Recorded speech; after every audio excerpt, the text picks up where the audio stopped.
महाराजगंज पहुंचे सीएम योगी, बोले राम मंदिर के योगदान के साथ माफिया अपराधियों के राम नाम सत्य की यात्रा भी निकलवा रहे। पूर्वांचल में चुनावी जनसभाओं को संबोधित करने यूपी के सीएम योगी आदित्यनाथ आज महाराजगंज में भाजपा प्रत्याशी के समर्थन में एक चुनावी जनसभा को संबोधित कर रहे हैं। अपने संबोधन में उन्होंने कहा कि गठबंधन पूरी तरह से फेल हो चुकी है। बीजेपी इस बार 400 पार करने जा रही है। सपा, कांग्रेस और आम पार्टी को निशाने पर लेते हुए उन्होंने कहा कि इनकी सत्ता में भ्रष्टाचार और घोटाले को बढ़ावा मिला है।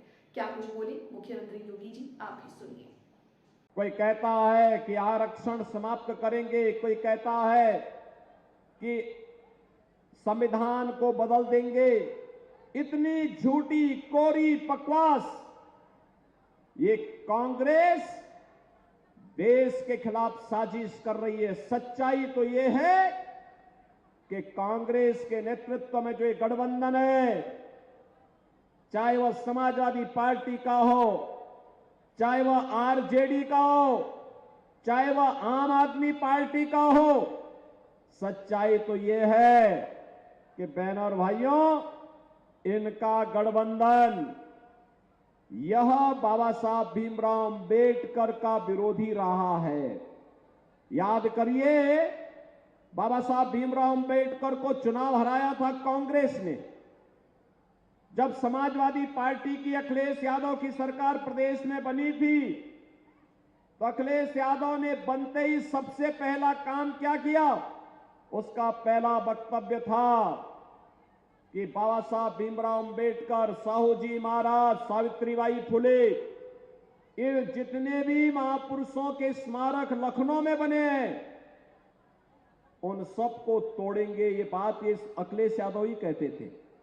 और इन्होंने बाबा साहब भीमराव अंबेडकर के नाम पर, कांसी राम जी के नाम पर जो भी संस्थान बने थे, सबका नाम हटाने का पाप किसी ने किया था? इस समाजवादी पार्टी और कांग्रेस के गठबंधन की सरकार ने किया था।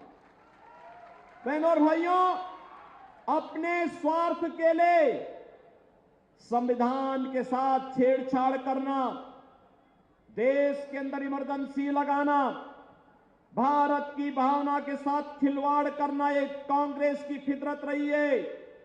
और कांग्रेस आज फिर वही शरारत करने पर उतारू है। सुरक्षा भी है, सम्मान भी है, विकास भी है, और गरीब कल्याणकारी योजनाओं की तो कोई गिनती नहीं।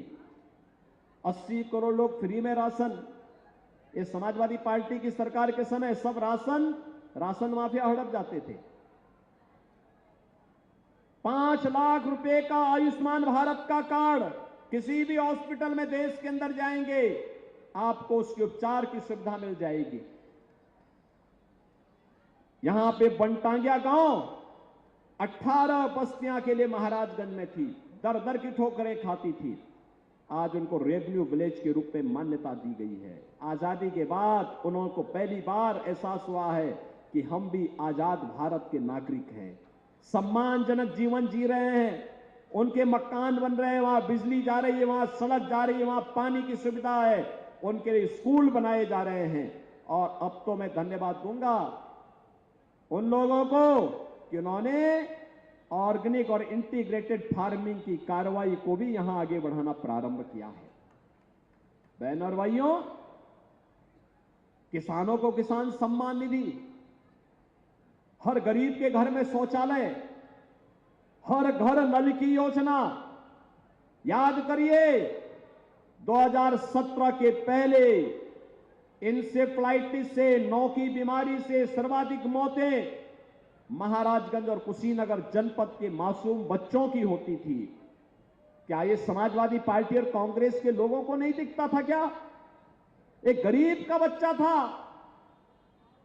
और समय दम तोड़ता था, इनकी संवेदनाएं नहीं पिघलती थी। हम लोगों ने संवेदना व्यक्त की, हम लोग गए, सरकार में आए, इंसेफ्लाइटिस को माफिया की तरह हमेशा के लिए समाप्त कर दिया। अब इंसेफ्लाइटिस से बच्चों की मौत नहीं होती है यहां पे।